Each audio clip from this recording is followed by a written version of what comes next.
Hello students, welcome back to my channel. तो आज की वीडियो में हम करेंगे क्लास 8th हिंदी के फर्स्ट चैप्टर के क्वेश्चन आंसर्स, लाख की चूड़ियाँ।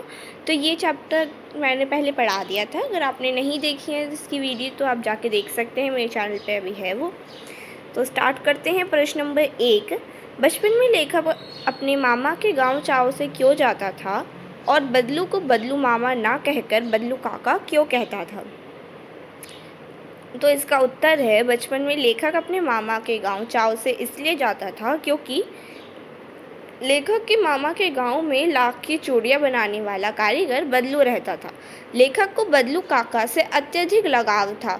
वह लेखक को ढेर सारी लाख की रंग बिरंगी गोलियां देता था। इसीलिए लेखक अपने मामा के गांव चाव से जाता था।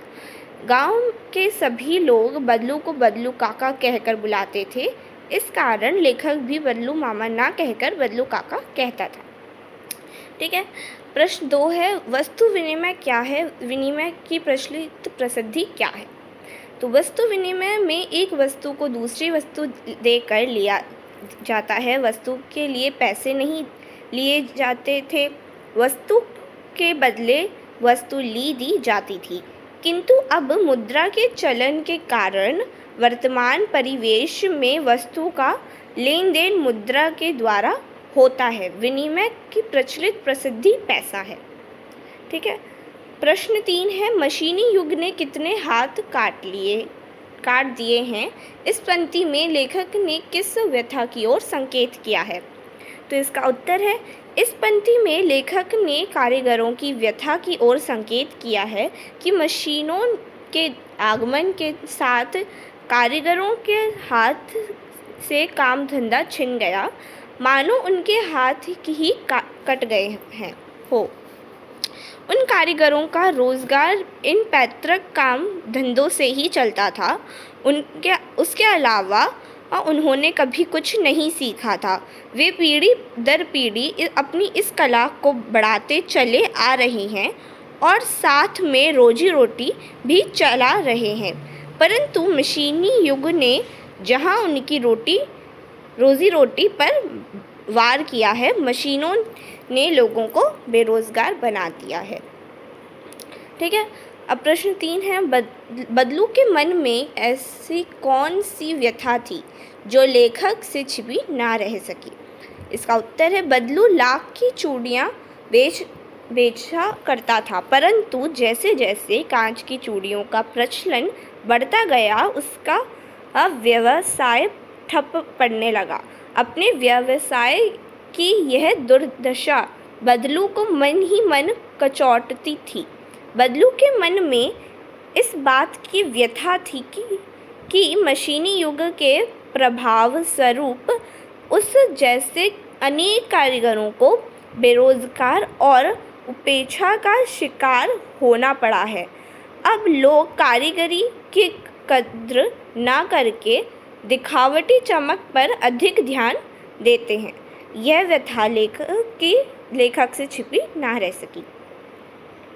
प्रश्न 3 है, मशीनी युग से बदलू के जीवन में क्या बदलाव आया? तो इसका उत्तर है, मशीनी युग से बदलू के जीवन में यह बदलाव आया कि बदलू का व्यवसाय बंद हो गया, वह बेरोजगार हो गया। काम ना करने से उसका शरीर भी ढल गया, उसके हाथों माथे पर नसें उभर आई, अब वह बीमार रहने लगा। प्रश्न 6 है, लाख की वस्तुओं का निर्माण भारत के किन किन राज्यों में होता है? लाख से चूड़ियों के अतिरिक्त क्या क्या चीज़ें बनती हैं, ज्ञात कीजिए। तो लाख की वस्तुओं का निर्माण सर्वाधिक उत्तर प्रदेश में होता है। लाख से चूड़ियाँ, मूर्तियाँ, गोलियाँ तथा सजावट की वस्तुओं का निर्माण होता है। ठीक है। अब भाषा की बात है यहाँ पे।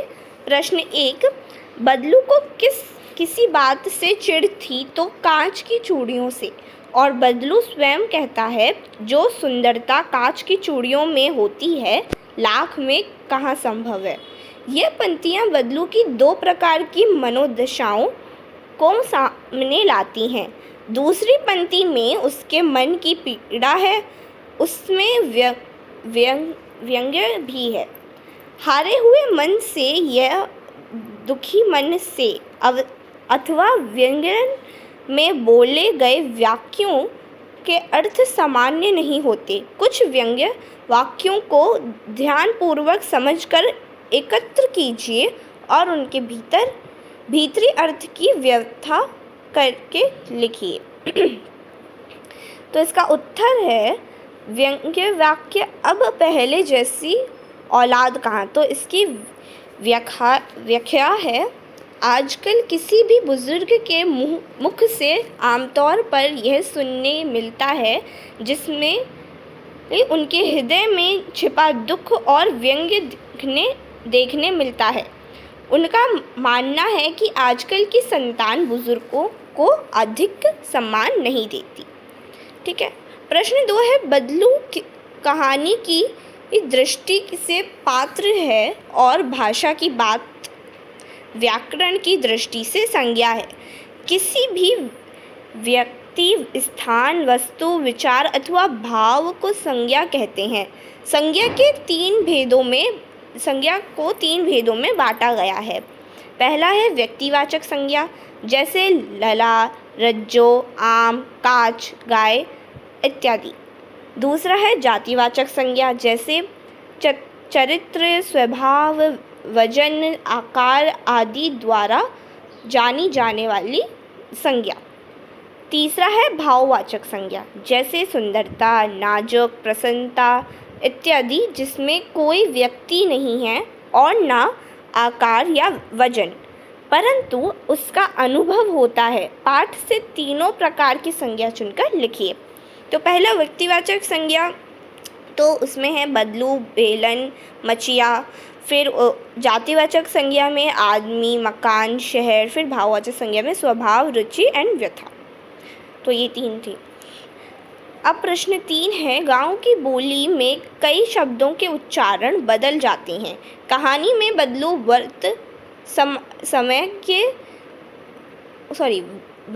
वक्त समय को बखत, उम्र, व्यय, आयु को उम्र कहता है।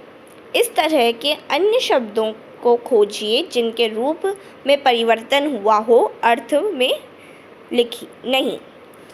सो उत्तर है, इंसान को मनुष्य कहा गया है और दुख को रंज कहा गया है। फिर गम, मायूसी, जिंदगी, जीवन, औलाद, संतान। तो स्टूडेंट्स, यहीं तक था आपका चैप्टर। इसके क्वेश्चन आंसर्स भी हो चुके हैं। तो मेरी वीडियो को लाइक करिएगा, share with your friends to help them also, and subscribe my channel. Bye bye.